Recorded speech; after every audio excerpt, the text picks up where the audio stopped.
मंगलवार व्रत कथा।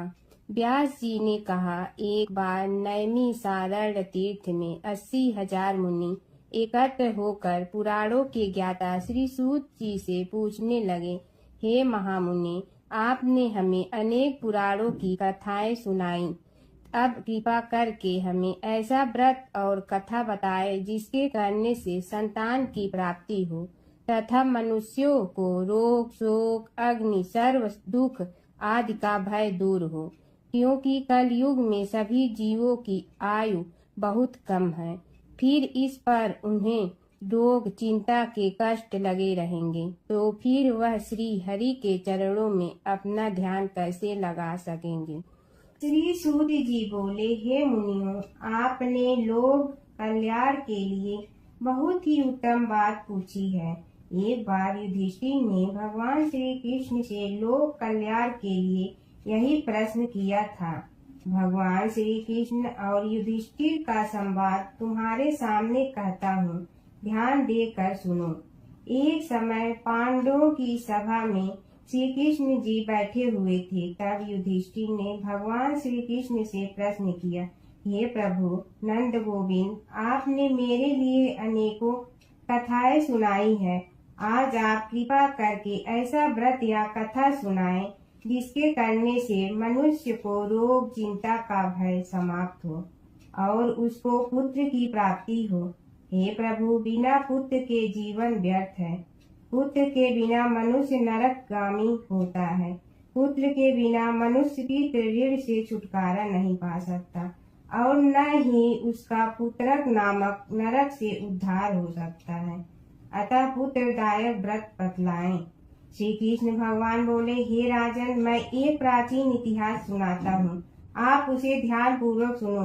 कुंडलपुर नामक एक नगर था। उसमें नंदा नामक एक ब्राह्मण रहता था। भगवान की कृपा से उसके पास सब कुछ था, फिर भी वह दुखी था। इसका कारण यह था कि ब्राह्मण की स्त्री सुनंदा के कोई संतान न थी। सुनंदा पतिव्रता थी, भक्ति पूर्वक श्री हनुमान जी की आराधना करती थी। मंगलवार के दिन व्रत करके अंत में भोजन बनाकर हनुमान जी का भोग लगाने के बाद स्वयं भोजन करती थी। एक बार मंगलवार के दिन ब्राह्मणी गृह कार्य की अधिकता के कारण हनुमान जी को भोग न लगा सकी, तो इस पर उसे बहुत दुख हुआ। उसने कुछ भी नहीं खाया और अपने मन में प्रण किया कि अब तो अगले मंगलवार को ही हनुमान जी का भोग लगाकर अन्न जल ग्रहण करूंगी। ब्रह्माणी सुनंदा की इस असीम भक्ति के प्रभाव से श्री हनुमान जी बहुत प्रसन्न हुए और प्रकट होकर बोले, सुनंदा, मैं तेरी भक्ति से बहुत प्रसन्न हूँ, तू उठ और वर मांग। सुनंदा अपने आराध्य देव श्री हनुमान जी को देखकर आनंद की अधिकता से विह्वल हो श्री हनुमान जी के चरणों में गिरकर बोली, हे प्रभु, मेरी कोई संतान नहीं है, कृपा करके मुझे संतान प्राप्ति का आशीर्वाद दें, आपकी अति कृपा होगी। श्री महावीर जी बोले, तेरी इच्छा पूर्ण होगी, तेरे एक कन्या पैदा होगी, उसके अष्टांग प्रतिदिन सोना दिया करेंगे। इस प्रकार कहकर श्री महावीर जी अंतर ध्यान हो गए। ब्रह्माणी सुनंदा बहुत हर्षित हुई और सभी समाचार अपने पति से कहा। ब्राह्मण देव कन्या का वरदान सुनकर कुछ दुखी हुए, परंतु सोना मिलने की बात सुनी तो बहुत प्रसन्न हुए। विचार किया कि ऐसी कन्या के साथ मेरी निर्धनता भी समाप्त हो जाएगी। श्री हनुमान जी की कृपा से वह ब्रह्माणी गर्भवती हुई और 10वें महीने में उसे बहुत ही सुंदर पुत्री प्राप्त हुई। यह बच्ची अपने पिता के घर में ठीक उसी तरह से बढ़ने लगी जिस प्रकार शुक्ल पक्ष का चंद्रमा बढ़ता है। 10वें दिन ब्राह्मण ने उस बालिका का नामकरण संस्कार कराया। उसके कुल पुरोहित ने उस बालिका का नाम रत्नावली रखा, क्योंकि यह कन्या सोना प्रदान किया करती थी। इस कन्या ने पूर्व जन्म में बड़े ही विधान से मंगल देव का व्रत किया था। रत्नावली का अष्टांग बहुत सा सोना देता था। उस सोने से नंदा ब्राह्मण बहुत ही धनवान हो गया। अब ब्रह्माणी भी बहुत अभिमान करने लगी। समय बीतता रहा। अब रत्नावली 10 वर्ष की हो चुकी थी। एक दिन जब नंदा ब्राह्मण प्रसन्नचित्त था, तब सुनंदा ने अपने पति से कहा, मेरी पुत्री रत्नावली विवाह के योग्य हो गई है, अतः आप कोई सुंदर तथा योग्य वर देखकर इसका विवाह कर दें। यह सुन ब्राह्मण बोला, अभी तो रत्नावली बहुत छोटी है। तब ब्रह्माणी बोली, शास्त्रों की आज्ञा है कि कन्या 8वें वर्ष में गौरी, 9 वर्ष में रोहिणी, 10वें वर्ष में कन्या, इसके पश्चात रजस्वला हो जाती है। गौरी के दान से पाताल लोक की प्राप्ति होती है, रोहिणी के दान से वैकुंठ लोक की प्राप्ति होती है, कन्या के दान से इंद्रलोक में सुखों की प्राप्ति होती है। अगर हे पतिदेव रजस्वला का दान किया जाता है तो घोर नरक की प्राप्ति होती है। इस पर ब्राह्मण बोला, अभी तो रत्नावली मात्र 10 ही वर्ष की है और मैंने तो 16 साल की कन्याओं के विवाह कराए हैं, अभी जल्दी क्या है। तब ब्रह्माणी सुनंदा बोली, आपको तो लोभ अधिक हो गया है। शास्त्रों में कहा गया है कि माता पिता और बड़ा भाई रजस्वला कन्या को देखते हैं तो वह अवश्य नरकगामी होते हैं।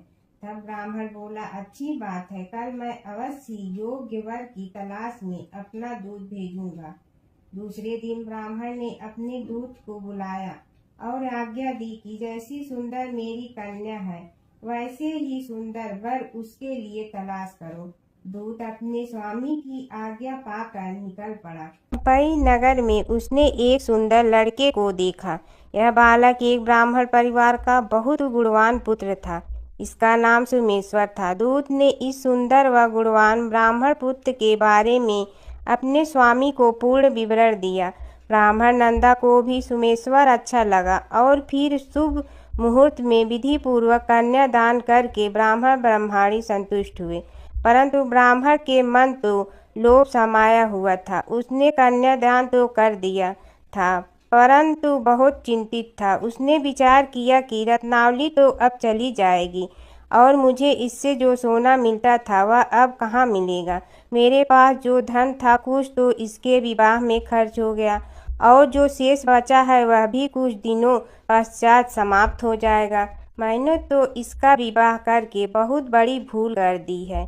अब कोई ऐसा उपाय हो कि रत्नावली मेरे घर में ही बनी रहे, अपनी ससुराल न जाए। लोभ रोभी राक्षस ब्राह्मण के मस्तिष्क पर छाता जा रहा था। रात भर अपनी शैया पर बेचैनी से करवटें बदलते बदलते उसने एक बहुत ही क्रूर निर्णय लिया। उसने विचार किया कि जब रत्नावली को लेकर उसका पति सोमेश्वर अपने घर के लिए जाएगा तो वह मार्ग में छिपकर सोमेश्वर का वध कर देगा और अपनी लड़की को अपने घर ले आएगा, जिससे नियमित रूप से उसे सोना भी मिलता रहेगा और समाज का कोई मनुष्य उसे दोष भी नहीं दे सकेगा। प्रातः काल हुआ तो नंदा और सुनंदा ने अपने जमाई तथा लड़की को बहुत सारा धन देकर विदा किया। सोमेश्वर अपनी पत्नी रत्नावली को लेकर ससुराल से अपने घर की तरफ चल दिया। ब्राह्मण नंदा महालोभ के वशीभूत हो अपनी मति खो चुका था। पाप पुण्य को उसे विचार न रहा था। अपने भयानक व क्रूर निर्णय को कार्य रूप देने के लिए उसने अपने दूत को मार्ग में अपने जमाई का वध करने के लिए भेज दिया था, ताकि रत्नावली से प्राप्त होने वाला सोना उसे हमेशा मिलता रहे और वो कभी निर्धन न हो। ब्राह्मण के दूत ने अपने स्वामी की आज्ञा का पालन करते हुए उसके जमाई सोमेश्वर का मार्ग में ही वध कर दिया। समाचार प्राप्त कर ब्राह्मण नंदा मार्ग में पहुंचा और रुदन करती अपनी पुत्री रत्नावली से बोला, हे पुत्री, मार्ग में लुटेरे ने तेरे पति का वध कर दिया। भगवान की इच्छा के आगे किसी का कोई वश नहीं चलता है। अब तू घर चल, वहाँ पर ही रहकर शेष जीवन व्यतीत करना। जो भाग्य में लिखा है वही होगा। अपने पति की अकाल मृत्यु से रत्नावली बहुत दुखी हुई। करुण कुंदन व रुदन करते हुए अपने पिता से बोली, हे पिताजी, इस संसार में जिस स्त्री का पति नहीं है उसका जीना व्यर्थ है। मैं अपने पति के साथ ही अपने शरीर को जला दूंगी और सती होकर अपने इस जन्म को, माता पिता के नाम को तथा सास ससुर के यश को सार्थक करूंगी। ब्राह्मण नंदा अपनी पुत्री रत्नावली के वचनों को सुनकर बहुत दुखी हुआ। विचार करने लगा, मैंने व्यर्थ ही जमाई वध का पाप किया, अपने सिर लिया। रत्नावली तो उसके पीछे अपने प्राण तक देने को तैयार है। मेरा तो दोनों तरफ से मरण हो गया। धन तो अब मिलेगा नहीं। जमाई वध के पाप के फल स्वरूप यम यातना भी भुगतनी पड़ेगी। यह सोचकर वह बहुत दुखी हुआ।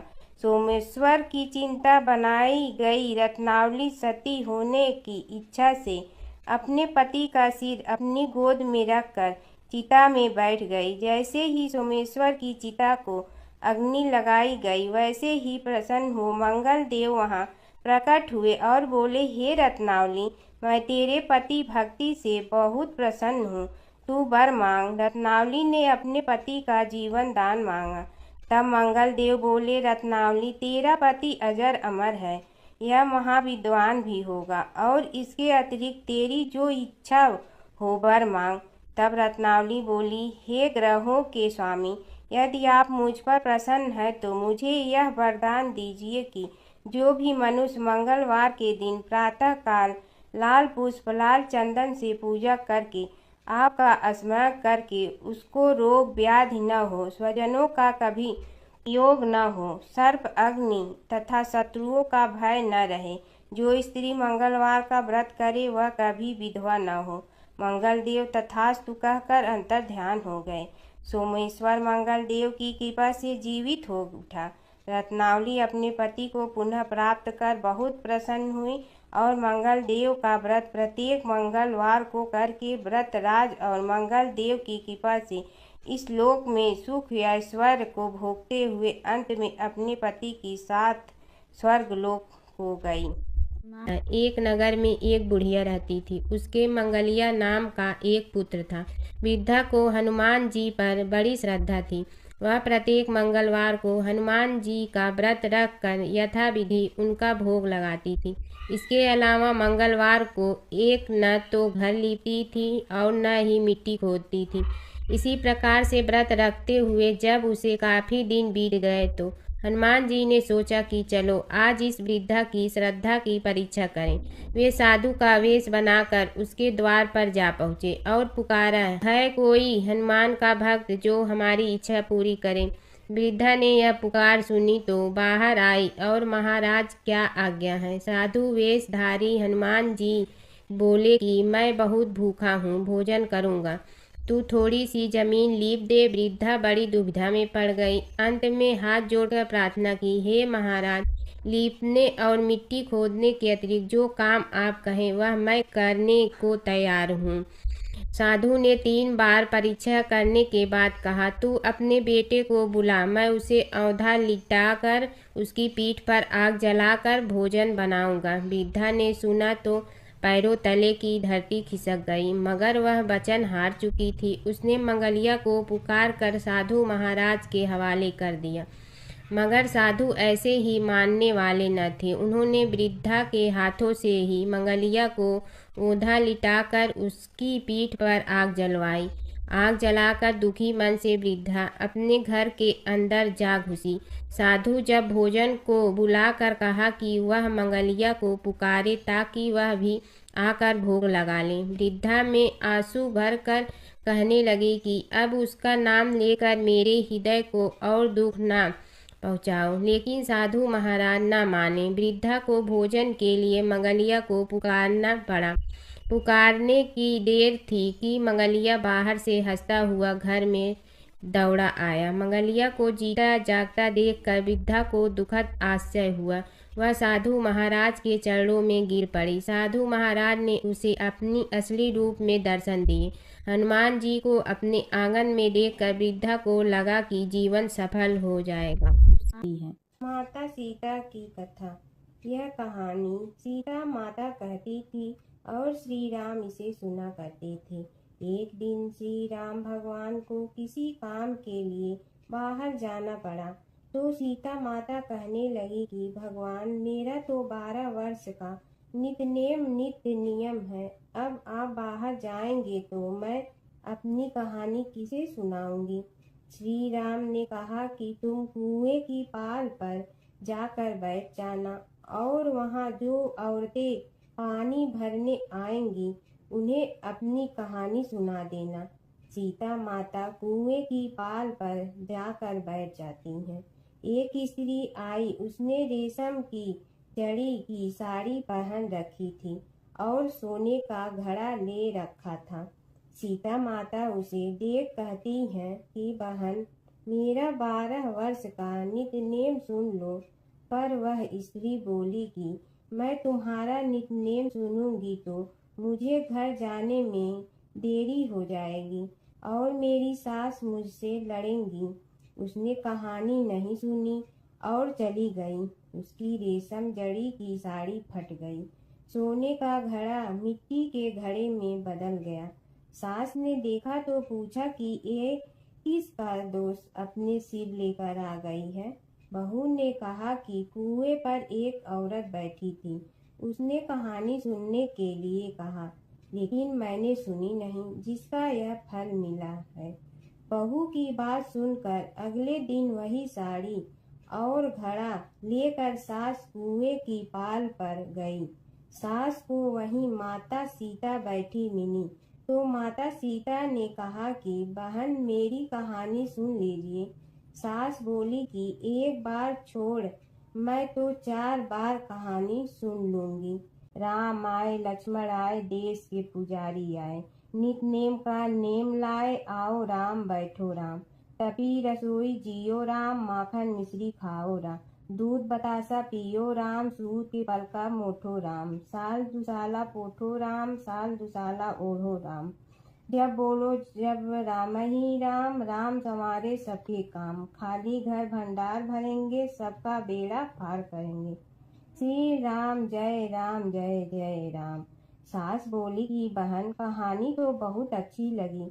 कहानी सुनकर सास घर चली गई और उसकी साड़ी फिर से रेशम जड़ी की बन गई।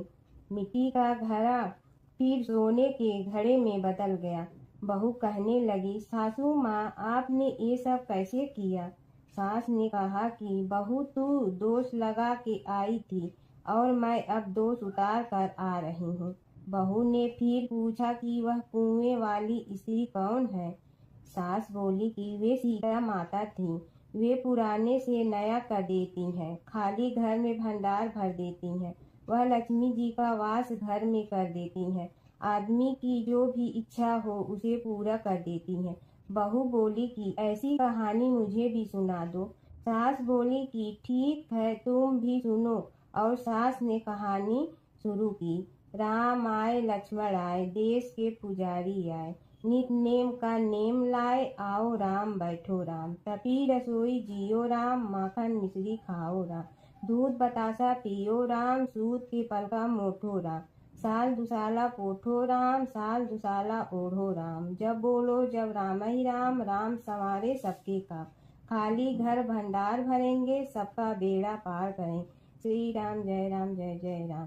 कहानी सुनकर बहू बोली कि कहानी तो बहुत अच्छी है। सास ने कहा कि ठीक है, इस कहानी को रोज कहा करेंगे।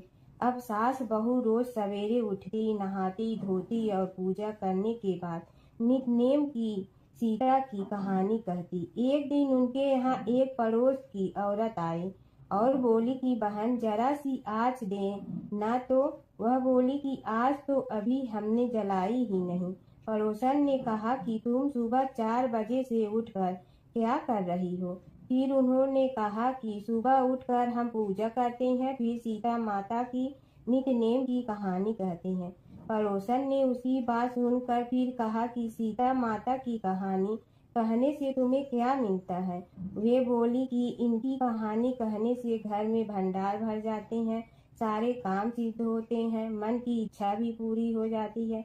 पड़ोसन कहती है कि बहन, ऐसी कहानी तो मुझे भी सुना दो। फिर वह बोली कि ठीक है, तुम भी यह कहानी सुन लो। राम आए लक्ष्मण आए, देश के पुजारी आए, नित नेम का नेम लाए, आओ राम बैठो राम। सारी कहानी सुनने के बाद पड़ोसन कहने लगी, बहन कहानी तो मुझे बहुत अच्छी लगी। अब वह पड़ोसन भी नित नेम सीता माता की कहानी कहने लगी।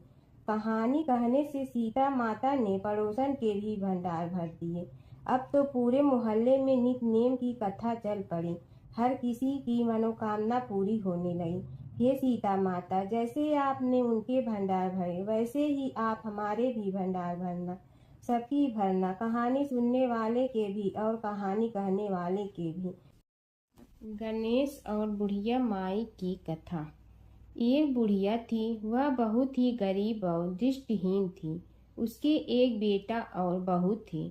वह बुढ़िया सदैव गणेश जी की पूजा किया करती थी।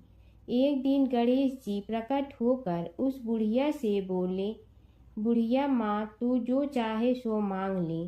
बुढ़िया बोली, मुझे तो मांगना नहीं आता, कैसे और क्या मांगूं? तब गणेश जी बोले, अपने बहू बेटे से पूछ कर मांग ले। तब बुढ़िया ने अपने बेटे से कहा, गणेश जी कहते हैं तू कुछ मांग ले, बता मैं क्या मांगूं? पुत्र ने कहा, माँ तू धन मांग ले। बहू से पूछा तो बहू ने कहा, नाती मांग ले। तब बुढ़िया ने सोचा कि ये तो अपने अपने मतलब की बात कर रहे हैं। अतः उस बुढ़िया ने पड़ोसन से पूछा तो उन्होंने कहा, बुढ़िया तू तो थोड़े दिन जियोगी, क्यों तू धन मांगो और क्यों नाती मांगे? तू तो अपनी आँखों की रोशनी मांग ले, जिससे तेरी जिंदगी आराम से कट जाए। इस पर बुढ़िया बोली, यदि आप प्रसन्न है तो मुझे 9 करोड़ की माया दे, निरोगी काया दे, अमर सुहाग दे, आँखों की रोशनी दे, नाती दे, पोता दे और सब परिवार को सुख दे और अंत में मोक्ष दे। यह सुनकर तब गणेश जी बोले, बुढ़िया माँ, तुमने तो हमें ठग लिया। फिर भी जो तूने मांगा है वचन के अनुसार सब तुझे मिलेगा। और यह कहकर गणेश जी अंतर ध्यान हो गए। उधर बुढ़िया माँ ने जो कुछ मांगा वह सब कुछ मिल गया। हे गणेश जी महाराज, जैसे तुमने उस बुढ़िया माँ को सब कुछ दिया वैसे ही सबको देना। बुढ़िया माई को मुक्ति दी तुलसी माता की कथा। एक बुढ़िया माई तुलसी जी को सींचती और कहती कि हे तुलसी माता, सत की दाता, मैं तेरा बिडला सींचती हूँ, मुझे बहू दे, पीताम्बर की धोती दे, मीठा मीठा घास दे, बैकुंठा में वास दे, चटक की चाल दे, पटक की मोत दे, चंदन का काठ दे, रानी सा राज दे, दाल भात का भोजन दे, 11 की मौत दे, कृष्ण जी का कंधा दे। तब तुलसी माता यह सुनकर सूखने लगी। तो भगवान ने पूछा कि हे तुलसी, तुम क्यों सूख रही हो? तुलसी माता ने कहा कि एक बुढ़िया रोज आती है और यही बात कह जाती है, मैं सब बात तो पूरा कर दूंगी, लेकिन कृष्ण का कंधा कहाँ से लाऊंगी? तो भगवान बोले, जब वो मरेगी तो मैं अपने आप कंधा दे आऊँगा, तू बुढ़िया माई से कह देना। जब बुढ़िया माई मर गई, सब लोग आ गए। जब माई को ले जाने लगे तो वह किसी से न उठी। तब भगवान एक 12 बरस के बालक का रूप धारण करके आए। बालक ने कहा, मैं कान में एक बात कहूँगा तो बुढ़िया माई उठ जाएगी। बालक ने कान में कहा, बुढ़िया माई मन की निकाल ले, पीताम्बर की धोती ले, मीठा मीठा घास ले, बैकुंठा का वास ले, चटक की चाल ले, पटक की मोत ले, कृष्ण जी का कंधा ले। यह सुनकर बुढ़िया माई हल्की हो गई। भगवान ने कंधा दिया और बुढ़िया माई को मुक्ति मिल गई। ये तुलसी माता, जैसे बुढ़िया माई को मुक्ति दी वैसे सबको देना। एक समय की बात है कि विष्णु भगवान का विवाह लक्ष्मी जी के साथ निश्चित हो गया। विवाह की तैयारी होने लगी। सभी देवताओं को निमंत्रण भेजे गए, परंतु गणेश जी को निमंत्रण नहीं दिया। कारण जो भी रहा हो, अब भगवान विष्णु की बारात जाने का समय आ गया। सभी देवता अपनी पत्नियों के साथ विवाह समारोह में आए। उन सब ने देखा कि गणेश जी कहीं दिखाई नहीं दे रहे हैं। तब वे आपस में चर्चा करने लगे कि क्या गणेश जी को कोई न्योता नहीं दिया है। या स्वयं गणेश जी ही नहीं आए हैं। सभी को इस बात पर आश्चर्य होने लगा। तभी सबने विचार किया कि विष्णु भगवान से ही इसका कारण पूछा जाए। विष्णु भगवान से पूछने पर उन्होंने कहा कि हमने गणेश जी के पिता भोलेनाथ महादेव को न्योता भेजा है। यदि गणेश जी अपने पिता के साथ आना चाहते हैं तो आ जाते, अलग से न्योता देने की कोई आवश्यकता भी नहीं थी। दूसरी बात यह है कि उनको 1.25 मन मूंग, 1.25 मन चावल, 1.25 मन घी और 1.25 मन लड्डू का भोजन दिन भर में चाहिए। यदि गणेश जी नहीं आएंगे तो कोई बात नहीं, दूसरे के घर जाकर इतना सारा खाना पीना अच्छा भी नहीं लगता। इतनी वार्ता कर ही रहे थे कि किसी एक ने सुझाव दिया, यदि गणेश जी आ भी जाए तो उनके द्वारपाल बनाकर बैठा देंगे कि आप घर की याद रखना। आप तो चूहे पर बैठकर धीरे धीरे चलोगे तो बारात से बहुत पीछे रह जाओगे। यह सुझाव भी सबको पसंद आ गया तो विष्णु भगवान ने भी अपनी सहमति दे दी। होना क्या था कि इतने में गणेश जी वहां आ पहुंचे और उन्हें समझा बुझाकर घर की रखवाली करने बैठा दिया गया। बारात चल रही थी, तब नारद जी ने देखा कि गणेश जी तो दरवाजे पर ही बैठे हुए हैं, तो वे गणेश जी के पास गए और रुकने का कारण पूछा। गणेश जी कहने लगे कि विष्णु भगवान ने मेरा बहुत अपमान किया है। नारद जी ने कहने लगे कि अपनी मूसक देना को आगे भेज दे तो वह रास्ता खोद देगी, जिससे उनके वाहन धरती में धंस जाएंगे। तब आपको सम्मान पूर्वक बुलाना पड़ेगा। अब तो गणेश जी ने अपनी मूसक सेना जल्दी से आगे भेज दी और सेना ने जमीन पोली कर दी। जब बारात वहां से निकली तो रथों के पहिए धरती में धंस गए। लाख कोशिश करे परंतु पहिए नहीं निकले। सभी ने अपने अपने उपाय किए परंतु पहिए तो नहीं निकले, बल्कि जगह जगह से टूट गए। किसी की समझ में नहीं आ रहा था कि अब क्या किया जाए। तब तो नारद जी ने कहा, आप लोगों ने गणेश जी का अपमान करके अच्छा नहीं किया। यदि उन्हें मना कर लाया जाए तो आपका कार्य सिद्ध हो सकता है और यह संकट टल सकता है। शंकर भगवान ने अपने दूत नंदी को भेजा और वे गणेश जी को लेकर आए। गणेश जी का आदर सम्मान के साथ पूजन किया। तब कहीं रथ के पहिए निकले। अब रथ के पहिए निकल के परंतु टूट गए तो उन्हें सुधारे गए। पास के खेत में खाती काम कर रहा था, उसे बुलाया गया। खाती अपना कार्य करने के पहले श्री गणेशाय नमः कहकर गणेश जी की वंदना मन ही मन करने लगा। देखते ही देखते खाती ने सभी पहियों को ठीक कर दिया। तब खाती कहने लगा कि हे देवताओं, आपने सर्वप्रथम गणेश जी को नहीं मनाया होगा और न ही उनकी पूजन की होगी, इसीलिए तो आपके साथ यह संकट आया है। हम तो मूर्ख अज्ञानी हैं, फिर भी पहले गणेश जी को पूजते हैं, उनका ध्यान करते हैं। आप लोग तो देवतागण हैं, फिर भी आप गणेश जी को कैसे भूल गए।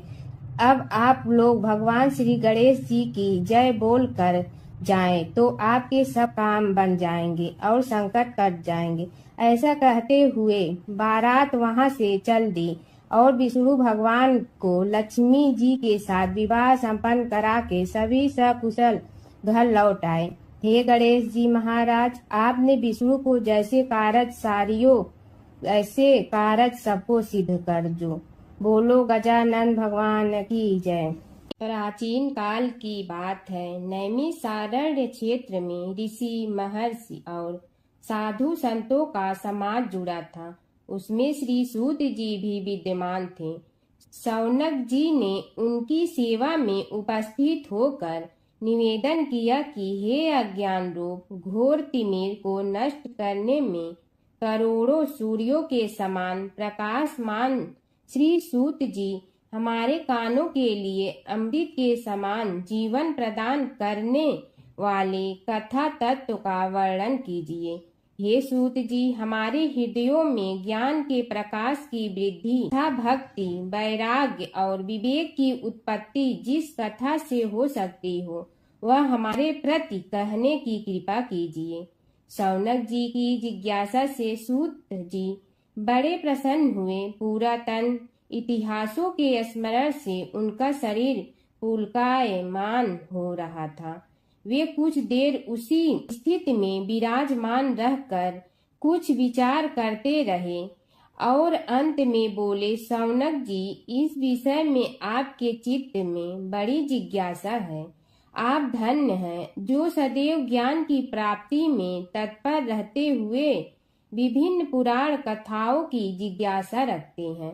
आज मैं आपको ज्ञान के परम स्रोत रूप श्री गणेश जी का जन्म कर्म रूप चरित्र सुनाऊंगा।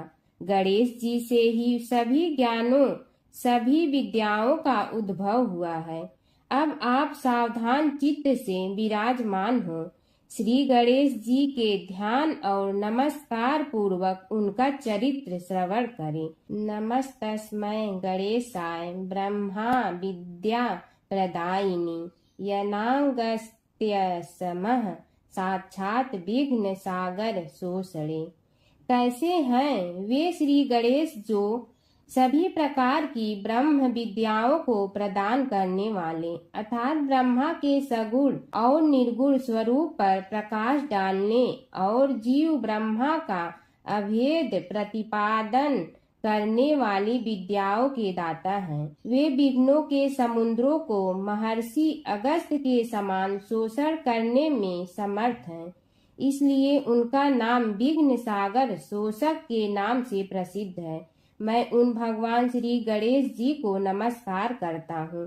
प्रथम पूजा के अधिकारी श्री गणेश जी, यह कहकर सूत जी कुछ समय के लिए मौन हो गए और फिर बोले, शौनक जी, भगवान गणेश जी ही सर्वप्रथम पूजा प्राप्ति के अधिकारी हैं। किसी भी देवता की पूजा करो, पहले उनकी पूजा करो।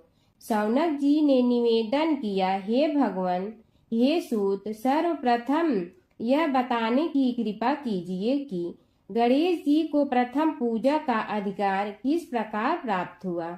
इस विषय में मेरी बुद्धि मोह को प्राप्त हो रही है कि सृष्टि रचयिता ब्रह्मा जी, पालन करता भगवान नारायण और संहार करता शिव जी में से किसी को प्रथम पूजा का अधिकारी क्यों नहीं माना गया।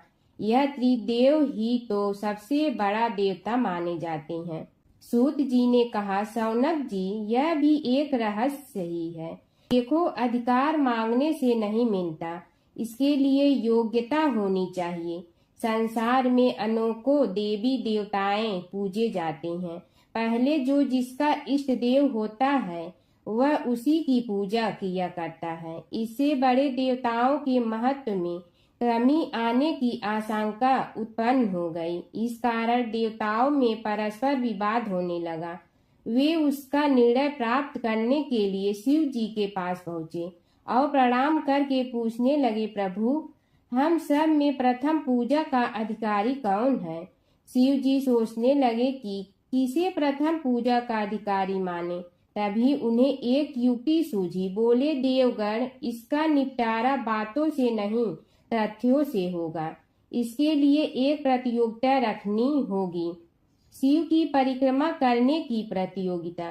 देवगण उनका मुख देखने लगे, शंकित हृदय से सोचने लगे कि कैसी प्रतियोगिता रहेगी। यह शिव जी ने उनके मन के भाव ताड़ लिए, इसलिए सांत्वना भरे शब्दों में बोले, घबराओ मत, कोई कठिन परीक्षा नहीं ली जाएगी। बस इतना ही कि सभी अपने अपने वाहनों पर चढ़कर संसार की परिक्रमा करो और फिर यहाँ लौट आओ। जो पहले लौटेगा वही सर्वप्रथम पूजा का अधिकारी होगा। अब क्या देर थी, सभी अपने अपने वाहन पर चढ़कर दौड़ पड़े। किसी का वाहन गजराज था तो किसी का सिंह, किसी का भैंसा तो किसी का मृग, किसी का हंस तो किसी का उल्लू, किसी का अश्व तो किसी का श्वान। अभिप्राय यह है कि वाहनों को विविधता के दर्शन उस समय जितने भले प्रकार से हो सकते थे उतने अन्य समय में नहीं। सबसे गया बीता वाहन गणेश जी का था मूषक, उससे चूहा भी कहते हैं। ऐसे वाहन के बल भरोसे इस प्रतियोगिता में सफल होना तो क्या, सम्मिलित होना भी हास्यास्पद है। गणेश जी ने सोचा, छोड़ो, क्या होगा प्रतियोगिता में भाग लेने से, हम तो यहाँ बैठे रह कर ही तमाशा देखेंगे। वे बहुत देर तक विचार करते रहे। अंत में उन्हें एक युक्ति सूझी। शिव जी स्वयं ही जगदाता हैं, यह संसार उन्हीं का प्रतिबिंब है, तब क्यों न इन्हीं की परिक्रमा कर ली जाए। इनकी परिक्रमा करने से ही संसार की परिक्रमा हो जाएगी। ऐसा निश्चय कर उन्होंने मूषक पर चढ़कर शिव जी की परिक्रमा की और उनके समक्ष जा पहुँचे। शिव जी ने कहा, तुमने परिक्रमा पूर्ण कर ली? उन्होंने उत्तर दिया, जी हाँ। शिव जी सोचने लगे कि इसे तो यहीं घूमते हुए देखा, फिर परिक्रमा कैसे कराया। देवताओं का परिक्रमा करके लौटना आरंभ हुआ और उन्होंने गणेश जी को वहां बैठे देखा तो माथा ठनक गया। फिर भी साहस करके बोले, अरे तुम विश्व की परिक्रमा के लिए नहीं गए? गणेश जी ने कहा, अरे मैं कब का यहाँ आ गया। देवता बोले, तुम्हें तो कहीं भी नहीं देखा। गणेश जी ने उत्तर दिया, देखते कहाँ से, समस्त संसार शिव जी में विद्यमान है। इनकी परिक्रमा करने से ही संसार की परिक्रमा पूर्ण हो गई। सूत जी बोले, शौनक, इस प्रकार गणेश जी ने अपनी बुद्धि के बल पर ही विजय प्राप्त कर ली। उनका कथन सत्य था, इसलिए कोई विरोध करता भी तो कैसे। बस उसी दिन से गणेश जी की प्रथम पूजा होने लगी। जी बोले, हे शौनक जी, यह एक तथ्य है कि गणेश जी ही उसके पात्र हैं। वे बड़े देवता का भी कार्य सिद्धि में विघ्न उपस्थित होने पर उन विघ्न राज का आश्रय न लिया हो। हे शौनक, वे देव भी बड़े दयालु हैं। नाम तो शिव जी का ही आशुतोष है, किंतु वे सर्वात्मा और सर्वरक्षक प्रभु तो शिव जी की अपेक्षा भी शीघ्र ही प्रकट हो जाते हैं। उनका भक्त कभी किसी संकट में नहीं पड़ता। यदि प्रारब्ध वशात कभी किसी विपत्ति में पड़ भी जाता है तो गणेश्वर की उपासना करने पर उनके अनुग्रह से उनके समस्त दुख दूर होकर परम सुख की प्राप्ति होती है। शौनक ने कहा, हे सूत जी, हे महाभाग, हे प्रभु, मैं गणेश जी के विभिन्न चरित्रों का अध्ययन करना चाहता हूँ, तो मुझे बताइए कि किस ग्रंथ का अवलोकन करूं। हे दयामय, आपको तो उनके समस्त चरित्र विदित है कि यदि आप ही उन्हें सुनाने की कृपा करें तो मेरा अत्यधिक उपकार होगा। सूत जी बोले, हे शौनक भगवान, गणेश्वर के इतने चरित्र हैं कि उन सब का कथन इस जीवा से संभव नहीं, क्योंकि प्रभु अनंत, प्रभु चरित्र अनंता वाली बात समस्त विद्वान ऋषि मुनि कहते हैं। फिर भी गणेश जी प्रथम पूजा के अधिकारी होने के कारण समस्त देव चरित्रों में जुड़े हुए हैं, इसलिए उनका प्रभाव भी सर्वाधिक व्यापक है। हे मुने, हे शौनक, वे भगवान सर्व समर्थ हैं। वे सभी का तिरस्कार करने में समर्थ हैं, किंतु उनका तिरस्कार कोई भी नहीं कर सकता। यह त्रिलोक्य उन्हीं भगवान के संकेत पर नित्य करता है। इसकी समस्त क्रियाएं उन्हीं की इच्छा पर आश्रित हैं। हे शौनक भगवान गणेश्वर स्वयं कहते हैं, शिवे विष्णु च शक्तौ च सूर्ये मयि निराधिप यो भेद बुद्धि योग स सम्य योगो मतो मम। हे नरेश्वर, हे वरेण्य, शिव, विष्णु, शक्ति, सूर्य और मुझ गणेश में जो अभेद बुद्धि योग है, मेरे मत में वही सम्यक योग है। इससे यह भी सिद्ध है कि समस्त देवता उन्हीं के स्वरूप हैं। वे ही भगवान विभिन्न कार्य रूपों के अनुसार अपना भिन्न भिन्न नाम रखते हैं। हे मुनि श्रेष्ठ, उन सब देवताओं के चरित्र भी उन्हीं गणराज के चरित्र हैं। यद्यपि सब चरित्र एक ही ग्रंथ में मिलने में संभव नहीं है, फिर भी गणेश्वर के अनेकों प्रमुख चरित्रों का वर्णन गणेश पुराण में हुआ है। राजा सोमकांत का वृतांत कथन शौनक जी ने पूछा, हे प्रभु, गणेश पुराण का आरंभ किस प्रकार हुआ, यह मुझे बताने की कृपा करे। इस पर सूत जी ने कहने लगे, हे शौनक, यद्यपि गणेश पुराण है तो बहुत प्राचीन, क्योंकि भगवान गणेश्वर तो आदि हैं। न जाने कब से गणेश जी अपने उपासकों पर कृपा करते चले आ रहे हैं। उनके अनंत चरित्र हैं, जिनका संग्रह एक महापुराण का रूप ले सकता है। उसे एक बार भगवान नारायण ने नारद जी को और भगवान ने शंकर और जगन जननी पार्वती जी को सुनाया था। बाद में वही पुराण संक्षेप रूप में ब्रह्मा जी ने महर्षि वेद व्यास को सुनाया और फिर व्यास जी ने महर्षि भृगु को सुनाया। भृगु ने कृपा करके सौराष्ट्र के एक राजा सोमकांत को सुनाया था। तब से वह पुराण अनेक कथाओं में विस्तृत होता रहा और अनेक कथाओं से रहित होता हुआ अनेक रूप में प्रचलित है। शौनक जी ने पूछा, भगवान, आप यह बताने का कष्ट करें कि राजा सोमकांत कौन था। उसने महर्षि से गणेश पुराण का श्रवण कहाँ किया था, उस पुराण के श्रवण से उसे क्या क्या उपलब्धियां हुई। हे नाथ, मुझे श्री गणेश्वर की कथा के प्रति उत्कंठा बढ़ती ही जा रही है। सूत जी बोले, हे शौनक, सौराष्ट्र के देवनगर नाम की एक प्रसिद्ध राजधानी थी। वहाँ का राजा सोमकांत था। वह अपनी प्रजा का पुत्र के समान पालन करता था। वह वेद ज्ञान संपन्न, शस्त्र विद्या में पारंगत एवं प्रबल प्रतापी राजा, समस्त राजाओं में मान्य तथा अत्यंत वैभवशाली था। उसका ऐश्वर्य कुबेर के भी ऐश्वर्य को लज्जित करता था। उसने अपने पराक्रम से अनेकों देश जीत लिए थे।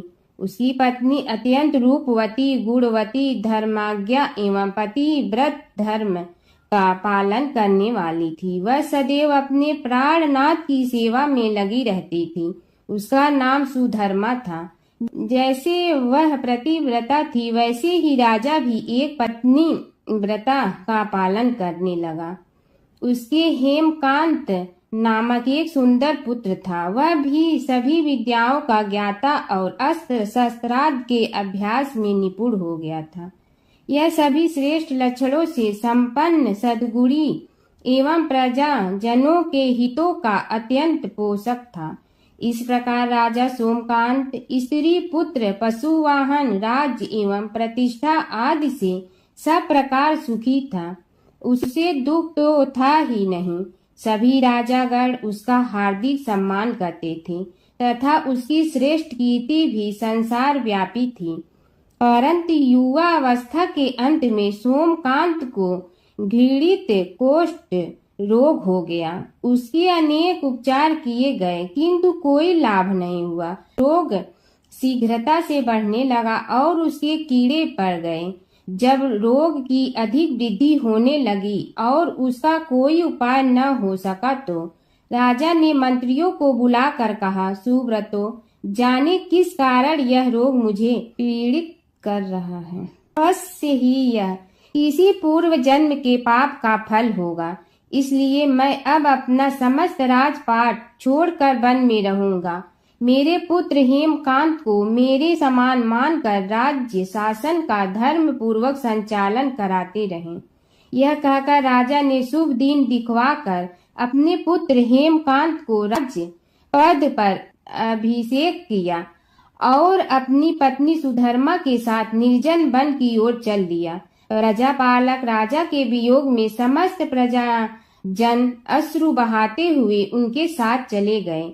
राज्य की सीमा पर पहुंचकर राजा ने अपने पुत्र अमात्यगण और प्रजा जनों को समझाया, आप सब लोग धर्म के जानने वाले, श्रेष्ठ आचरण में तत्पर एवं सहृदय हैं।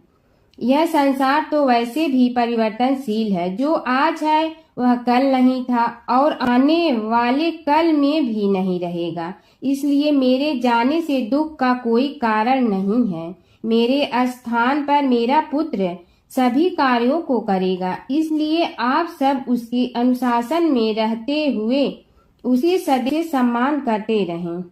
फिर पुत्र से कहा, बेटा, यह स्थिति सभी के समझ आती रही है। हमारे पूर्व पुरुष भी परंपरागत रूप से वृद्धावस्था आने पर वन में जाते रहे हैं।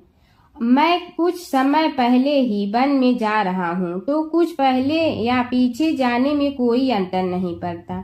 यदि कुछ वर्ष बाद जाऊं तब भी मोह का त्याग करना ही होगा। इसलिए हे वत्स, तुम दुखित मत हो और मेरी आज्ञा मानकर राज्य शासन को ठीक प्रकार चलाओ। ध्यान रखना, क्षत्रिय धर्म का कभी त्याग न करना और प्रजा को सदा सुखी रखना। इस प्रकार राजा सोमकांत ने सभी को समझा बुझाकर वहां से वापस लौट आया और स्वयं अपनी पतिव्रता भार्या के साथ वन में प्रवेश किया। पुत्र हेमकांत के आग्रह से उसने सुबल और ज्ञान गम्य नामक 2 आत्माओं को भी साथ ले लिया। उन सब ने एक समतल एवं सुंदर स्थान देखकर वहां विश्राम किया। तभी उन्हें एक मुनि कुमार दिखाई दिया। राजा ने उससे पूछा, तुम कौन हो, कहाँ रहते हो? यदि उचित समझो तो मुझे बताओ। मुनि बालक ने कोमल बाड़ी में कहा, मैं महर्षि भृगु का पुत्र हूँ। मेरा नाम च्यवन है। हमारा आश्रम निकट में ही है। अब आप भी अपना परिचय दीजिए। राजा ने कहा, मुनि कुमार, आपका परिचय पाकर मुझे बड़ी प्रसन्नता हुई। मैं सौराष्ट्र के देवनगर नामक राज्य का अधिपति रहा हूँ। अब अपने पुत्र को राज्य देकर मैंने अरण्य की शरण ली है। मुझे कुष्ठ रोग अत्यंत पीड़ित किए हुए हैं। उसकी निवृत्ति का कोई उपाय करने वाला हो तो कृपा कर मुझे बताइए। मुनि कुमार ने कहा, मैं अपने पिताजी से अपना वृतांत कहता हूँ, फिर वे जैसा कहेंगे आपको बताऊंगा। यह कहकर मुनि बालक चला गया और कुछ देर में ही आकर बोला, राजन, मैंने आपका वृतांत अपने पिताजी को बताया। उनकी आज्ञा हुई है कि आप सब मेरे साथ आश्रम में चलकर उनसे भेंट करें, तभी आपके रोग के विषय में भी विचार किया जाएगा। राजा सोमकांत के पूर्व जन्म का वृत्तांत भृगु द्वारा वर्णन।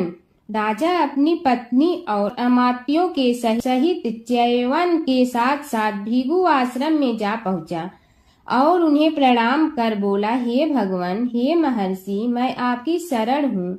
आप मुझ कुष्ठी पर कृपा कीजिए। महर्षि बोले, राजन, यह तुम्हारे किसी पूर्व जन्म कृत पाप का ही उदय हो गया है। इसका उपाय मैं विचार करके बताऊंगा। आज तो तुम सब स्नान आज से निवृत्त होकर रात्रि विश्राम करो। महर्षि की आज्ञा अनुसार सबने स्नान भोजन आदि के उपरांत रात्रि व्यतीत की और प्रातः काल स्नान आदि नित्य कर्मों से निवृत्त होकर महर्षि की सेवा में उपस्थित हुए।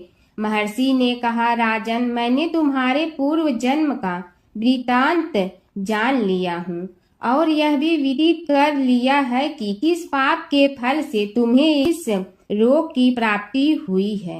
यदि तुम चाहो तो उसे सुना दूं। राजा ने हाथ जोड़कर निवेदन किया, बड़ी कृपा होगी मुनिनाथ, मैं उसे सुनने के लिए उत्कंठित हूँ। महर्षि ने कहा, तुम पूर्व जन्म में एक धनवान वैश्य के लाडले पुत्र थे। वह वैश्य विंध्याचल के निकट कौलहार नामक ग्राम में निवास करता था। उसकी पत्नी का नाम सुलोचना था। तुम उसी वैश्य दंपत के पुत्र हुए। तुम्हारा नाम कामद था। तुम्हारा लालन पालन बड़े लाड चाव से हुआ।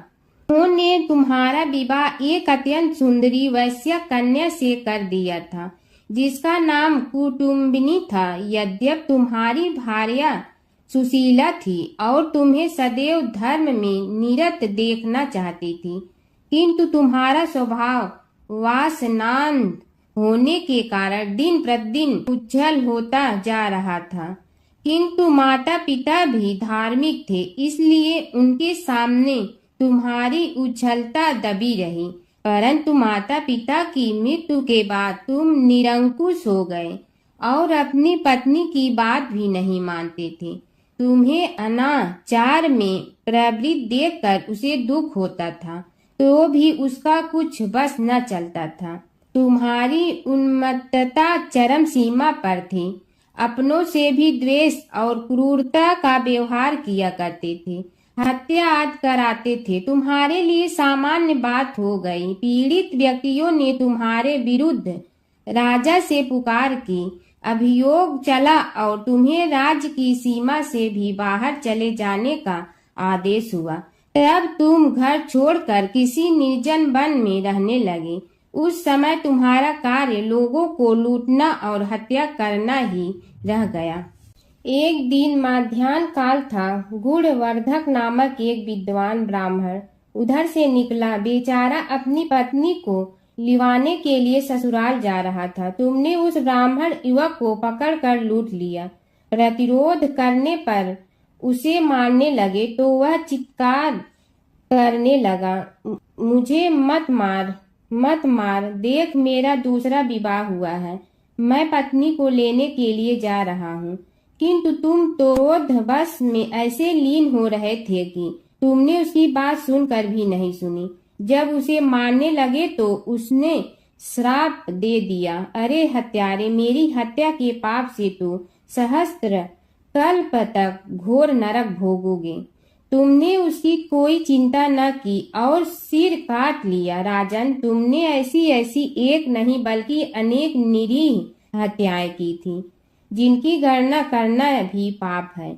इस प्रकार इस जन्म में तुमने घोर पाप कर्म किए थे, किंतु बुढ़ापा आने पर जब अशक्त हो गए तब तुम्हारे साथ जो क्रूर कर्मा थे वे भी किनारा कर गए। उन्होंने सोच लिया कि अब तो इसे खिलाना भी पड़ेगा, इसलिए मरने दो यहीं।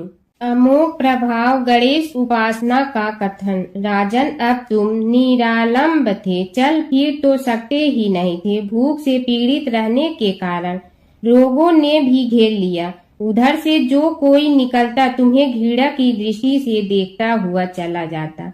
तब तुम आहार की खोज में बड़ी कठिनाई से चलते हुए एक जीर्ण शीर्ण देवालय में पहुंचा। उसमें भगवान गणेश्वर की प्रतिमा विद्यमान थी। तब न जाने किस पुण्य के उदय होने से तुम्हारे मन में गणेश जी के प्रति भक्ति भाव जागृत हुआ। तुम निराहार रहकर उनकी उपासना करने लगे। उससे तुम्हें सब कुछ मिला और रोग भी कम हुआ। राजन, तुमने अपने साथियों की दृष्टि बचाकर बहुत सा धन एक स्थान पर गाड़ दिया था। अब तुमने उस धन को उसे देवालय के जीर्णोद्धार में लगाने का निश्चय किया। शिल्पी बुलाकर उस मंदिर को सुंदर और भव्य बनवा दिया। इस कारण कुख्याति सुख्याति में बदलने लगी। फिर यथा समय तुम्हारी मृत्यु हुई। यमदूतों ने पकड़कर तुम्हें यमराज के समक्ष उपस्थित किया।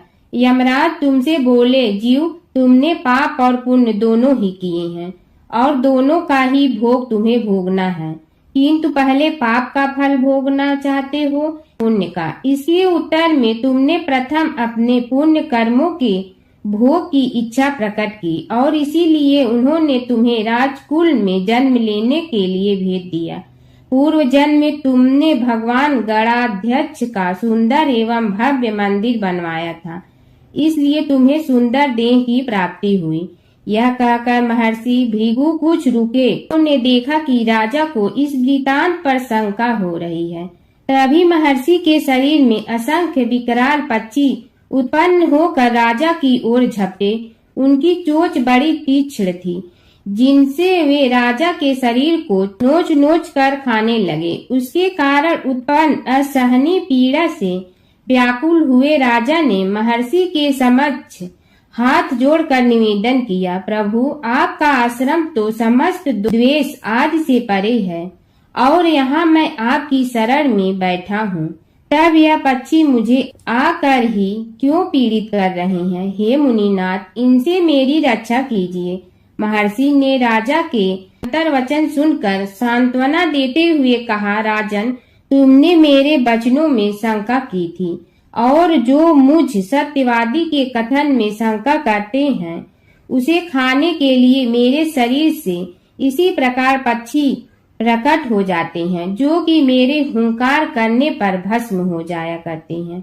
यह कर महर्षि ने हुंकार की और तभी वे समस्त पक्षी भस्म हो गए। राजा श्रद्धावनत होकर उनके समक्ष अश्रुपात करता हुआ बोला, प्रभु अब आप पाप से मुक्त होने का उपाय कीजिए। महर्षि ने कुछ विचार कर कहा, राजन तुम पर भगवान गणेश्वर की कृपा सहज रूप से है और वे ही प्रभु तुम्हारे पापों को भी दूर करने में समर्थ हैं। इसलिए तुम उनके पाप नाशक चरित्रों का श्रवण करो। गणेश पुराण में उनके चरित्रों का भले प्रकार वर्णन हुआ है, अतएव तुम श्रद्धा भक्ति पूर्वक उसी को सुनने में चित्त लगाओ। राजा ने प्रार्थना की, महामुनि मैंने गणेश पुराण का नाम भी आज तक नहीं सुना, तो उनके सुनने का सौभाग्य कैसे प्राप्त कर सकूंगा। हे नाथ, आपसे अधिक ज्ञानी और प्रकांड विद्वान और कौन हो सकता है। आप ही मुझ पर कृपा कीजिए। महर्षि ने राजा की दीनता देखकर उसके शरीर पर अपने कमंडल का मंत्रपूत जल छिड़का। तभी राजा को एक छींक आई और नासिका से एक अत्यंत छोटा काले वर्ण का पुरुष बाहर निकल आया। देखते देखते वह बढ़ गया। उसके भयंकर रूप को देखकर राजा कुछ भयभीत हुआ, किंतु समस्त आश्रमवासी वहां से भाग गए। वह पुरुष महर्षि के समक्ष हाथ जोड़कर खड़ा हो गया। उन्हें उसकी ओर देखा और कुछ उच्च स्वर में बोले, तू कौन है, क्या चाहता है। वह बोला, मैं साक्षात पाप हूँ। समस्त पापियों के शरीर में मेरा निवास है। आपके मंत्रपूत जल के स्पर्श से मुझे विवश होकर राजा के शरीर से बाहर निकलना पड़ा है। अब मुझे बड़ी भूख लगी है, बताइए क्या खाऊं और कहाँ रहूं। महर्षि बोले, तू उस आम के अवकाश स्थान में निवास कर और उसी वृक्ष के पत्ते खाकर जीवन निर्वाह कर। यह सुनते ही वह पुरुष आम के वृक्ष के पास पहुंचा, किंतु उसके स्पर्श मात्र से वह वृक्ष जलकर भस्म हो गया। फिर जब पाप पुरुष को रहने के लिए कोई स्थान दिखाई न दिया तो वह भी अंतर्हित हो गया। भगवान शिव और कृष्ण जी की कथा हिंदू धर्म में महत्वपूर्ण स्थान रखती है। ये कथाएं अक्सर एक दूसरे से जुड़ी हैं, जिनमें शिव को कृष्ण का भक्त और कृष्ण को शिव का आराध्य बताया गया है। पुराणों में शिव और कृष्ण के कई लीलाओं का वर्णन है। कृष्ण के दर्शन के लिए शिव का साधु वेश में गोकुल जाना। एक पौराणिक कथा के अनुसार भगवान शिव एक साधु का वेश धारण करके गोकुल में कृष्ण के दर्शन के लिए गए थे। मैया यशोदा ने उन्हें भिक्षा देने के लिए आई, लेकिन शिव ने कृष्ण के दर्शन के अलावा कुछ भी स्वीकार करने से इनकार कर दिया। यशोदा ने पहले तो मना कर दिया, लेकिन बाद में पूर्णमासी काकी के समझाने पर उन्होंने कृष्ण को साधु के सामने प्रकट किया।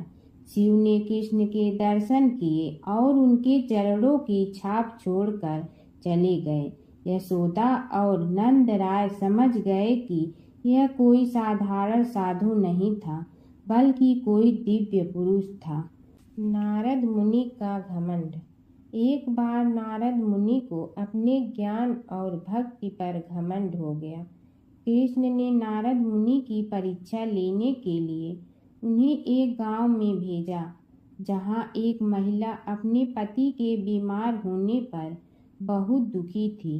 नारद मुनि ने महिला को समझाया कि वह भगवान से प्रार्थना करे, लेकिन महिला ने कहा कि वह अपने पति को कष्ट में नहीं देख सकती।